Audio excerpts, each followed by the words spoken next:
was like Oz, something like the Wizard of Oz. I had a feeling that I finally found who I am and where I'm going. It's just a feeling that it can only happen in the Tenderloin. It's like a fairy tale that you wouldn't believe, but there's the nightmare of the truth of it all.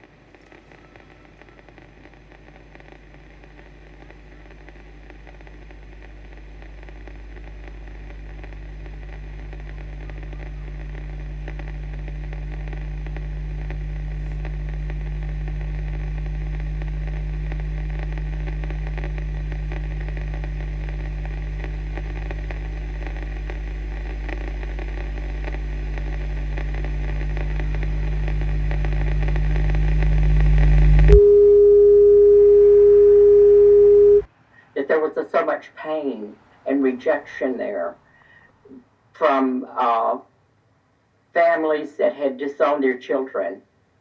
And it was very hurtful. So we became each other's family. We became each other's sisters. And if one needed something, we helped all out. If you hurt one of us, you hurt all of us. I think initially I was shocked and happy to see some normal old trans people, which is not something that is common. I think that was my initial reaction. It was just oh cool, people, not every trans person dies, it's there's some hope, so it was nice, but it was also kind of bittersweet too. It's something I haven't gotten before. We weren't known as transgender people or transsexuals. We were known as queens, or the girls. We were very proud to be known as the queens because we were queens. We were queens of the streets.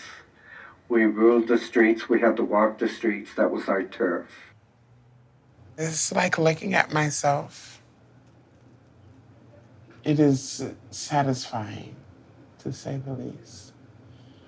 And humbling.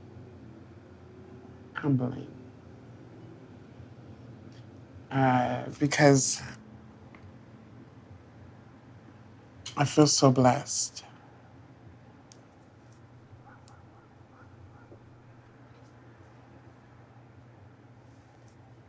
Oh shit, a bitch about to cry. I'm hormonal, I'm sorry. Transgender people knew who other transgender people were. We would either walk by, even if we didn't even know anyone, we would still go ahead and give them our nod or a wink or hello, how are you? We knew.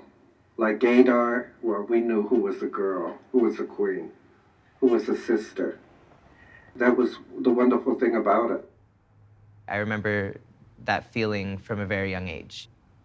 I was I guess we could say, was clocking people at a young age, but I was always just fascinated because I saw myself in that, And of course, Compton's was our hangout. It was a cafeteria, and it was really a fabulous time. Basically, we went there to gossip about what we did and to let people know that we were alive. We survived the night. We went to Compton's till 6 o'clock in the morning and partied because Compton was a 24-hour joint that was open all the time. So we went there anytime we wanted to eat breakfast, lunch, dinner, or just sit there and watch the queens come in and out and do their thing.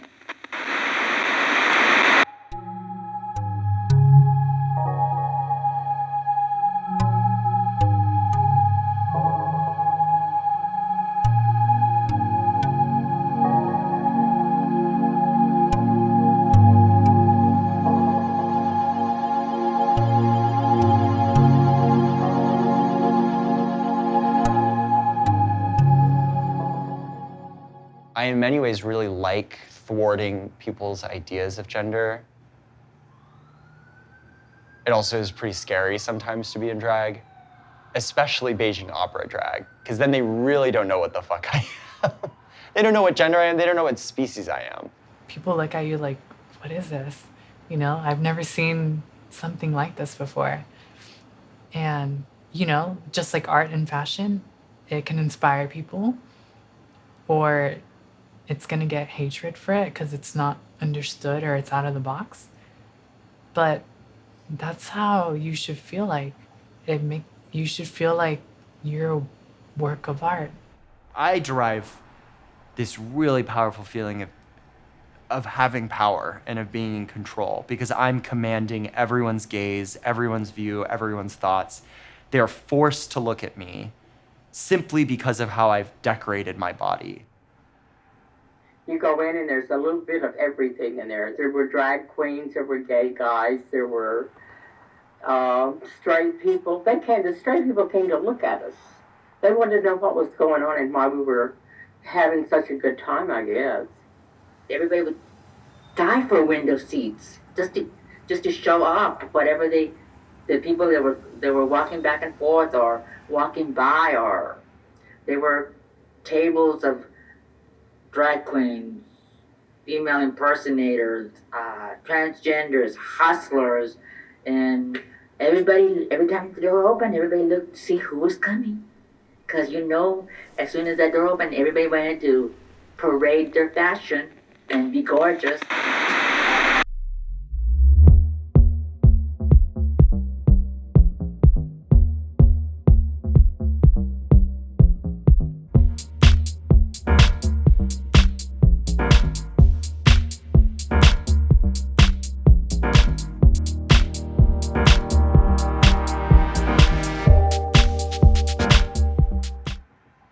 And I mean, that's how queer spaces are now still. Like, when you go to, like, the club, it's still, like, a fashion show. Because everyone's showing up in, like, whatever it is that they do, you know? Because everyone does something different. Another garment from another queen's closet is like a high ultimate gift. Because there are things that are passed down, right?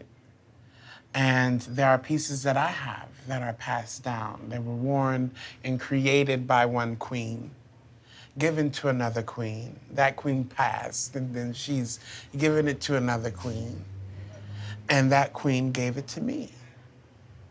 And we used to have most beautiful boys come to see us just to party with us. And there was really no sex involved. We just partied, you know.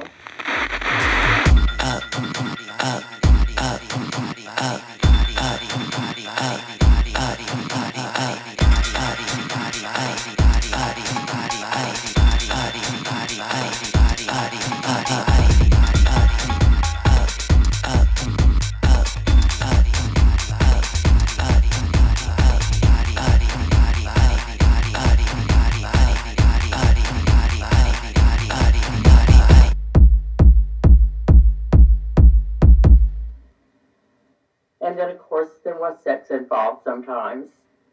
It was illegal to dress like a woman, but nobody was going to stop us. There was a lot of danger out there. Why we did it, why we got so bold in doing it, I'll never know. But this is the only place that we knew that accepted us. When I present the way I want to present, I feel like at home. You know, I feel comfortable. I feel powerful. You just get so tired that you just build this like force field around you. And, you know, you walk how you want to walk, act how you want to act. Yeah, I'd rather be doing that and get yelled at on the street than not do that and still get yelled at on the street, so. There were murders all the time. We couldn't do anything about it. We couldn't complain to the police that someone was beating us or trying to hurt us because the police didn't care. When you make family, when you have chosen family and you see them dropping all around you, it makes you wonder what your future could be. And sometimes it's easier to just not think about the future because you have to just live in the moment and take it day by day or moment by moment. The police could get very forceful and beat you up here. You know, I mean, with the nightsticks and they were, you know, it was like they were trying to humiliate us. That we weren't human beings, so they should humiliate us. and make us all feel worse than we already did. But little did they know we didn't feel bad about what we were. We felt good. And that's the most interesting part of it, is because once you feel good about yourself, nobody can hurt you. I was like, I know. It's like, that's so true. Because you really do have to like be like confident and like strong with yourself. Even though we knew we were special, we were the queens or the girls, we were still part of the gay community. And the gay movement started in the Tenderloin, basically in the 60s, when we decided to fight back. This was even pre-Stonewall. The girls got together and we just decided that we're human beings. We're allowed to dress any way we want to, whether you accept it or not. It was time to make a move.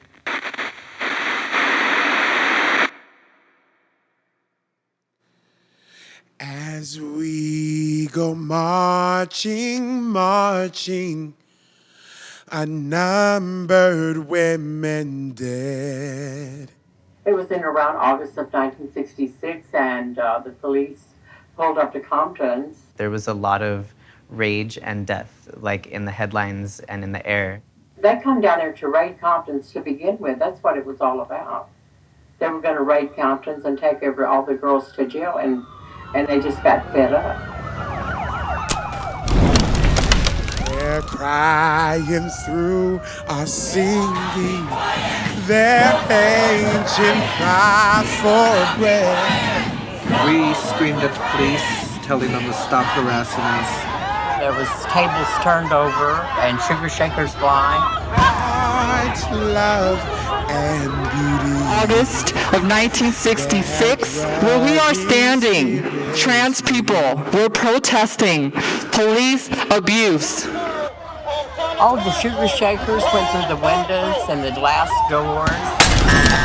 Then there was a lot of fighting and people being thrown in the paddy wagon. We are here again to protest that same police abuse. And I told the cops to stop. And I picked up a rock and threw it at the cop. And the cop thought I was cute. And I said, well, you goddamn little faggot, and threw another rock and ran. I think I put a sugar shaker through one of those windows. Yes, it is bread we fight for, but we fight for roses too. This facility is owned by the Geo Group, a for-profit prison corporation. As we go marching, marching, we bring the brighter day. We think it is an obscenity. This historic site of trans resistance is occupied for profit by a group like Geo Group. Geo Group has got to go. God, the women raises up the human race. It's about all the brothers and sisters and our siblings that are behind the walls. And I want everybody inside to know this. We got you. You are not in this alone. They don't care about us, but we do. We care. There was a lot of joy after it happened. No more the drudge and idler. It had to do a lot with pride too. Although we're the gutter girls, we had pride too. Somewhere in there. A lot of them went to jail, but there was a lot of, I really don't give a damn, this is what needs to happen. We were pretty strong warriors back then. Millions toil where one reposes.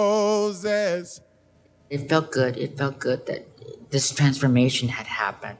But the sharing of life's glory. We bought our women's clothes. We tried our clothes on in the women's store in the dressing room, which they wouldn't let us do it before. So it was just a matter of coming together. Bread and roses, bread and roses.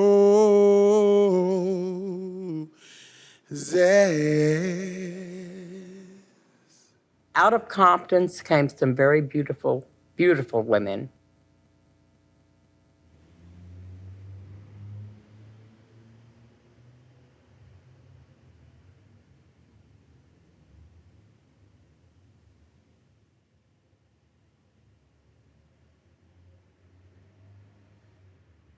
intergenerational knowledge for trans and queer people is the hope to survive, is the hope to live your life, is the hope to live a full life, despite the fact that your comadres or compadres will fall.